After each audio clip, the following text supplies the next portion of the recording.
এতিয়া জেগাই জেগাই ৰাখি থওঁ বাহিৰত দি থওঁ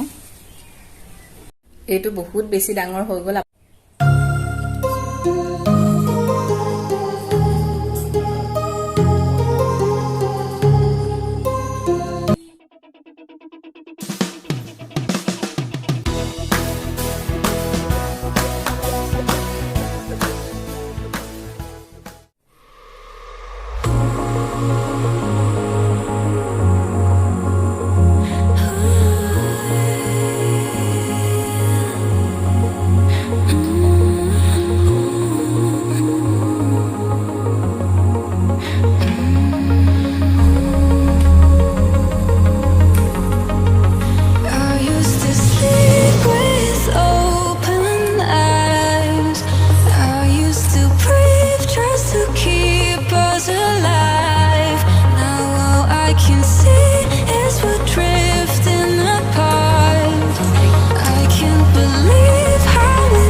আজি ব্ৰেকফাষ্টত আছে আলু paratha hello everyone good morning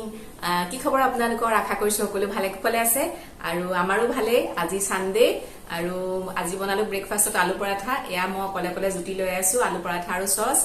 জিয়া আৰু ধুনুৱে খাই গল জিয়া গল আৰ্ট স্কুললে আৰু ধুনু গিটাৰৰ ক্লাছলে আৰু এতিয়া মই অকলে অকলে মজা লৈ আছো বহুত দিনৰ মই আজি বনালো ভাল লাগিছে খাই যাও স্কুল থাকিলে বনোৱা নহয় সেইকাৰণে আজি অকনমান যত্ন কৰি ব্ৰেকফাষ্টটো বনালো আৰু আজি যিখিনি পাৰো আপোনালোকক দেখুৱাই যাম আজি দিনটোৰ আশা কৰিছো আপোনালোকে ভিডিওটো হেকলৈকে তো এতিয়া মই খাই লওঁ তাৰ পিছত আপোনালোকক লগ পাই আছো এয়া হৈছে জেতুকা আৰু জবা ফুলৰ পাত মিক্সিত পেষ্ট বনাই ললো আৰু এতিয়া চুলিত লগালো জেতুকা আৰু জবা ফুলৰ পাত মিক্স কৰি পেষ্ট বনাই লগাইছো আৰু 1 ঘণ্টা মানৰ পাছত এতিয়া ধুই দিম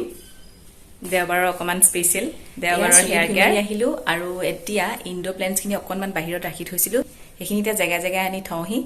বলক আপোনালোককো দেখুৱাওঁ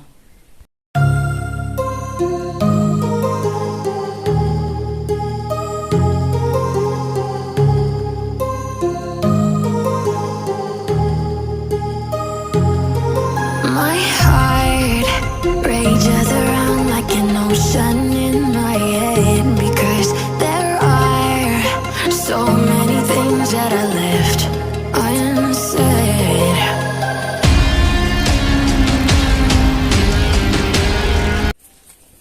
এতিয়া জেগাই জেগাই ৰাখি থওঁ মাজে মাজে এনেদৰে বাহিৰত দিওঁ উলিয়াই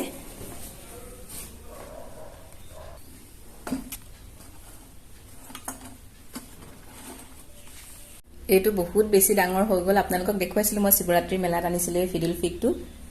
এটা বহুত বেছি ওখ হৈ গ'ল এইকেইটা পাত নতুনকৈ ওলাইছে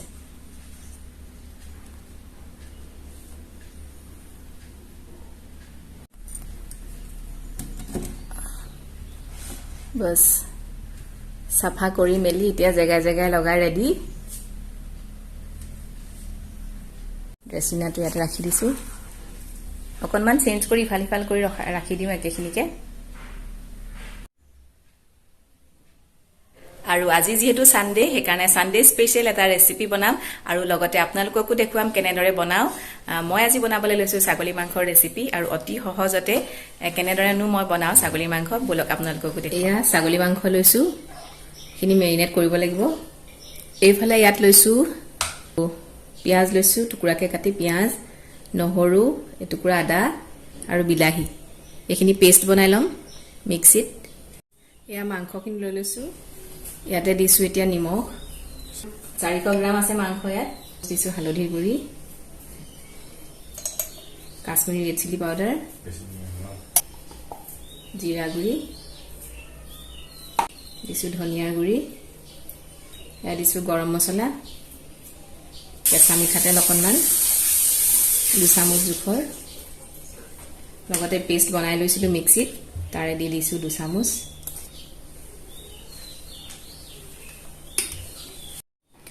আৰু 1 চামুচ দিছো দৈ আৰু গুটেখিনি ভালদৰে হানি মেৰিনেট কৰি ৰাখিম 1 ঘণ্টা মানৰ কাৰণে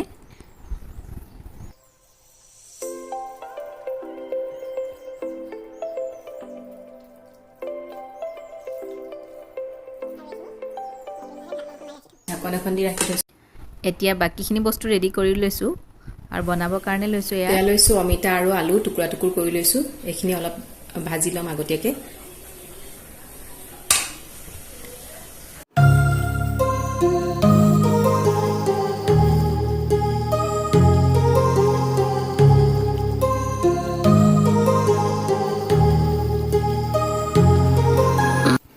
আলু মই কেইটুকুৰামান সৰহকৈ দিছোঁ আলু আৰু অমিতাখিনি অকণমান ভাজি ল'লোঁ আপোনালোকে কমায়ো দিব পাৰে নহ'লে নিদিয়াকৈও বনাব পাৰে আৰু এতিয়া একেখিনি তেলতে দিবলৈ লৈছোঁ তেজপাত শুকান জলকীয়া লং ইলাচি আৰু ডালচেনি অকণমান এইখিনি অকণমান ভজাৰ লগে লগে ইয়াতে দিম বনাই ৰখা পেষ্টখিনি আৰু এই পেষ্টখিনি ভালদৰে ভাজি ল'ম অলপ সময়ৰ কাৰণে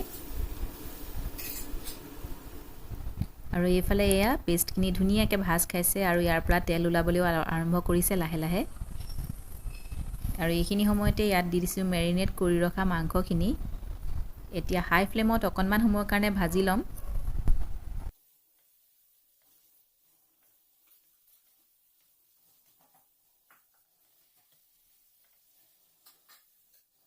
ঢাকনখন এতিয়া লগাই দিছোঁ আৰু গেছৰ ফ্লেমটো মিডিয়াম কৰি দিম আৰু মাজে মাজে লৰাই চেক কৰি থাকিম আৰু এনেদৰে ভালদৰে অলপ সময়ৰ কাৰণে ভাজি ল'ম প্ৰায় 10-15 মিনিটমানৰ কাৰণে আৰু যিমানেই ছাগলী মাংসখিনি ভজা হয় সিমানেই ভাল হয় মাংসখিনি খাবলৈ আৰু এয়া চাওক পানী ওলাইছে ধুনীয়াকৈ আৰু আমি লৰাই লৰাই ভাজি থাকিম আৰু অলপ সময়ৰ কাৰণে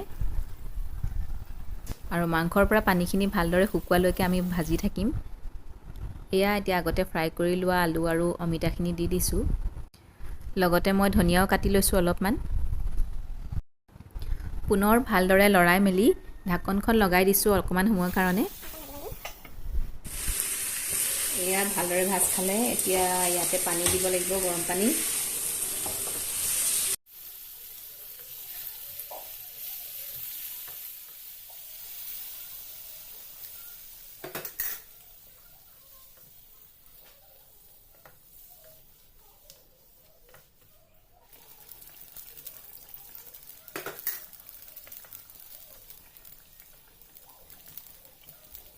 এয়া গৰম পানী দিলোঁ আৰু নিজৰ জোখমতে আপোনালোকে পানীখিনি দিব যেনেকুৱা ধৰণে গ্ৰেভি বিচাৰে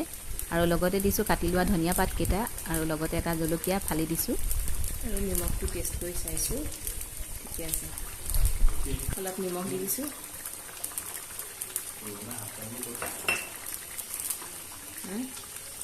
মই এটা হাতখন ধুই দিছোঁ কৰিছে নেকি এতিয়া এটা প্ৰেছাৰলৈ ট্ৰেন্সফাৰ কৰি দিছোঁ যিহেতু ছাগলী মাংস সিজোতে টাইম লাগে সেইকাৰণে প্ৰেছাৰত দি দিলে সোনকালে হ'ব 3টা চিটি মাৰিলে এতিয়া অফ কৰি দিম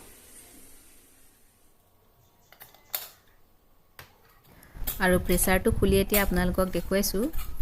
এয়া হৈছে এয়া চাওক কালাৰটো বিৰাট ধুনীয়া হৈছে দেখিবলৈ ধুনীয়া হৈছে আৰু মই এতিয়া এটা সাৰ্ভিং বাউলত উলিয়াই লৈছোঁ ছাগলী মাংস ৰেডি এনেদৰে অতি কম সময়তে আৰু সহজতে বনাব পাৰি ছাগলী মাংস আৰু খাবলৈও যথেষ্ট সোৱাদ লগা হয় আৰু বনাই খোৱা নাই যদি আপোনালোকে বনাই খাব এনেদৰে খাই ভাল পাব